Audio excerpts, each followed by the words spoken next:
je voudrais aborder un sujet qui fait souvent polémique. Si je vous dis que nous sommes tous des manipulateurs, ou si je vous dis que par notre communication, nous nous influençons tous les uns les autres, je vous donne mon avis sur ce sujet.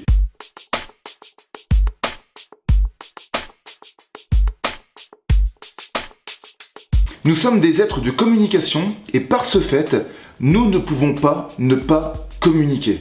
Sans le vouloir, et parfois même sans s'en rendre compte, nous nous influençons tous les uns les autres. Par exemple, la joie que nous exprimons peut par effet ricochet mettre en joie la personne qui est en face de nous. Dans ce cas, il y a influence qui ne porte préjudice à personne et qui se fait totalement naturellement. L'influence peut aussi se faire tout à fait naturellement et ouvertement lorsqu'une personne vous demande son avis sur un choix qu'elle souhaite faire. Quel type de cadeau elle peut offrir à une personne de son entourage? Le choix d'un film au cinéma? Ou alors, si elle fait le bon choix, en prenant la décision de se marier avec son conjoint. Dans ce cas, la demande est ouverte et la réponse l'est également. Les attentes de chaque côté des protagonistes se font à ciel ouvert et le but de la conversation est affiché. Pour terminer sur ce sujet, il peut arriver que l'influence se fasse de façon naturelle, mais non volontaire. Cela peut être dans un contexte où vous êtes en pleine discussion avec une personne de votre entourage, vous lui donnez votre opinion sur un sujet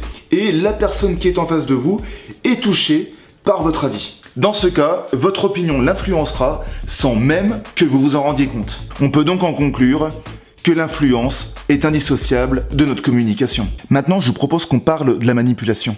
À la différence de l'influence, la manipulation intervient de manière beaucoup plus cachée.